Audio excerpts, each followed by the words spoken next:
Well, the Grateful Dead was the most popular touring band in the United States for a fairly long period of time, 3 or 4 years. The most popular touring band in terms of revenue and tickets sold. And they did that again because they created this culture of people who wanted to come together to experience the vibe. And you're seeing some of that now as you're walking around and looking at people and how they're hanging out and having fun with their friends and dancing and whatnot. It's like a bit like a circus. Ken, what was the first year again? When did you found the festival? Was it 95? It was Deadhead Heaven, Gathering of the Tribe, at SUNY Purchase College, Memorial Day weekend, 1996. So this is the 16th year of the Vibes. And so you call it the Vibe Tribe, which is very, very fitting. You know, I didn't come up with that. You didn't? No way. But that was great. The community that came up with it. And there were a whole bunch in the earlier days of how things were going down and what do we call ourselves? It's not just the Deadhead community because they're fans of the Allman Brothers and they're that, you know, and fans of Fish and Dave Matthews and Metallica and Herbie Hancock. Because no other band has a following as passionate, as great a fans as the Grateful Dead. No other band has evolved musically as much over 30 years. So between the music and the community, you've got this amazing organization, this amazing beast that's still alive and well and breathing 16 years after. And look at this. It exactly. is totally alive and well.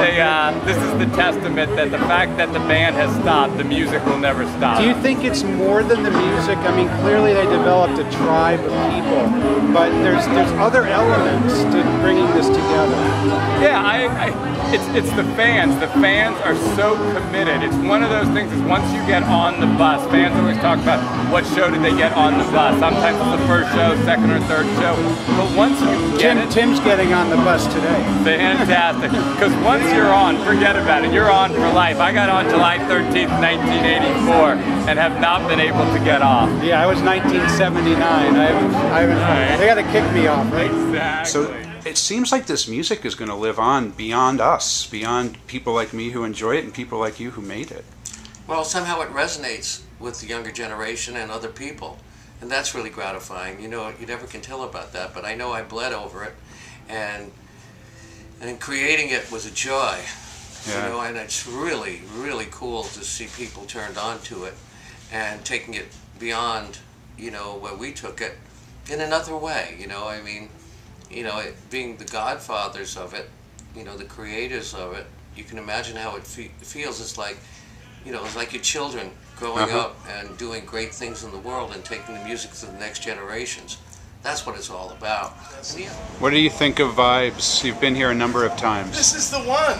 I do a Woodstock. I mean, I've done 3 Woodstocks. The first one made me famous.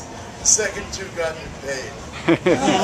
About 10, 12 years ago, I was brought to the Vibes, and I was immediately hook, line, and sinker because I'm able to be the best Wavy Gravy I can muster here and pretty well do anything that I possibly can to dissolve the line between the stage and the audience and just to hang out with folks and allow them to share in the dial tone. What is it? Mostly people from their era that's here?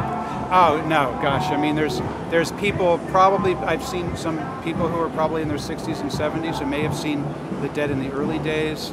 I'm, you know, I started. My first show was 1979, so I'm kind of in the mid-range. There's people who saw the Grateful Dead in the 90s. A lot of them here. But then what's really interesting is there's lots of young people.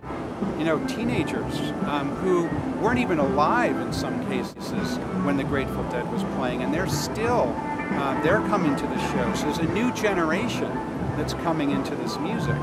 And what's interesting to me is I think it's going to be like the jazz greats, you know, Duke Ellington, people like that. They're still playing that music all over the world. There's still orchestras playing Duke Ellington music.